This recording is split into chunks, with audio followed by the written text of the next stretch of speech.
Hello, everyone. Welcome back to In the Chair with Dr. Gina, Conversations Beyond the Chapter. Episode 5, The Questions We Ask Because We Care. This week's conversation focuses on safety planning, emergency management, suicide risk, crisis response, medical emergencies, technical failure, and determining whether telehealth is appropriate for a particular client. In other words, the stuff that can make counseling students or any of us a little nervous. And really is probably a good thing. Because if you ever stop taking client safety seriously, that's when I would start to worry. So I'd like to share something that I've learned over the years. Many beginning counselors think safety planning is about preparing for the worst. I'd like to shift that perspective a little bit. What if safety planning is about caring enough to ask difficult questions? As Adler might say, if it helps you pluck up your courage in the face of the possibility of being rejected, to ask questions like, are you safe? Who is with you? What happens if we get disconnected? Do you have access to firearms? Who would I call if I became concerned about you? What resources are in your community? Who can you reach out to? What's going on where you live? What would we do if an emergency happened right now? These questions can feel really uncomfortable. They can feel awkward. Sometimes we worry about if we'll offend someone or if our questions will make them feel uncomfortable. We worry we'll make things worse. But the most important lesson is this: the willingness to ask difficult questions is often an expression of care. Think about it. When someone matters to us, we plan. When someone matters to us, we think ahead. When someone matters to us, we prepare for possibilities we hope will never occur. That's not pessimism, that's responsibility. One of the things the chapter reading pointed out was that telehealth isn't inherently less safe than in-person counseling. Especially when appropriate safety procedures are in place. That's the point. That's the important point. It is not inherently less safe than in-person counseling when appropriate safety procedures are in place. Because sometimes people feel as if telehealth is somehow disconnected from real life. In truth, telehealth can often bring us closer to real life. We're not meeting people in our carefully controlled office environment. We're meeting them where they actually live. Sometimes that's beautiful. Sometimes it's complicated.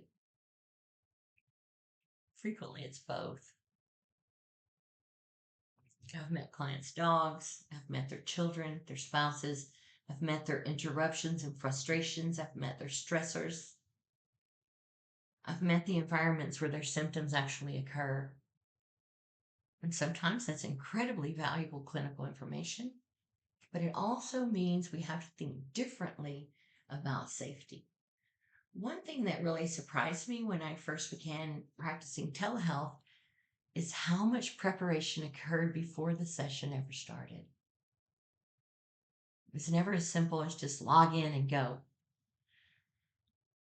those pesky details we've already begun absorbing, knowing where a client is located, knowing how to reconnect if technology fails or what the backup plan is, knowing emergency contacts, local resources, the supports for each client's community.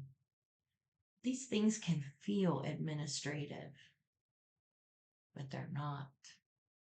They're clinical. They're absolutely clinical.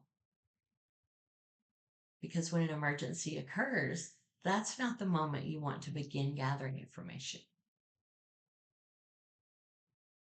The emphasis in this conversation and in the chapter reading is planning before difficulties arise. That's true, really, for many aspects of counseling, not just in urgent situations or crisis work. The best interventions begin long before they're needed. Laying that groundwork, planting those seeds. The best relationships are built before they're tested. The best safety plans are created before there's a crisis. Now, if you've ever taken a class with me before, spent any time with me, you probably know Adler is about to enter the chat. One of the things Adler believed was that people thrive when they experience connection, when they know they belong, when they know they matter, when they know they're a part of something larger than themselves. When I think about safety planning, I actually think about that connection because many safety plans are actually maps of connections. Who can we call? Who knows you? Who supports you? Who can help? What resources exist around you? What relationships can we lean into? The plan itself matters, absolutely. But what makes the plan effective is the network of support behind it. Sometimes counselors can view safety planning as a separate task, something you do before getting to real counseling. Seasoned clinicians know better. The safety conversation is counseling. The discussion about firearms is counseling. The conversation about support systems is counseling. The question about whether someone feels safe in their home is counseling. Who to call during a crisis is counseling.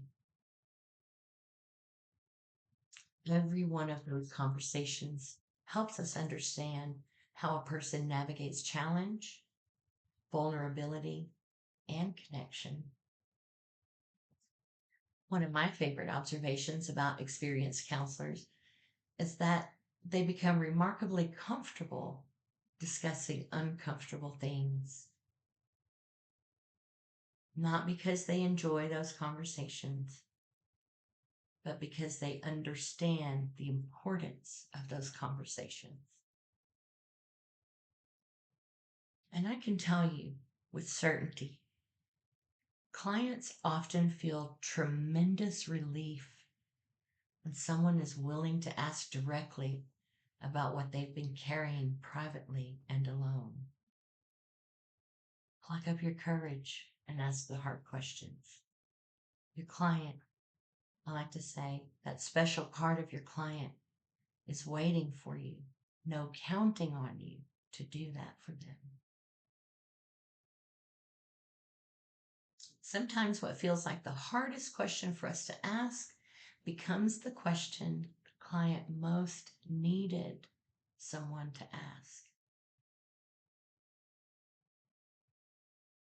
As you move through this week's material, the assignments, the reflections, I'd encourage you to think about this question.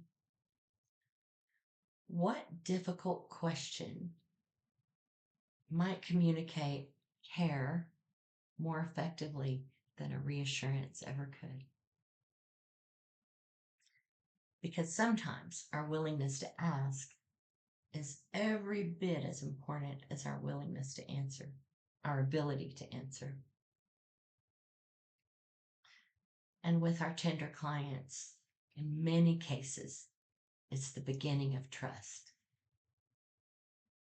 When you pluck up your courage to ask the difficult question they really needed someone to ask. Be well. And until next time, when I meet you back here in the chair.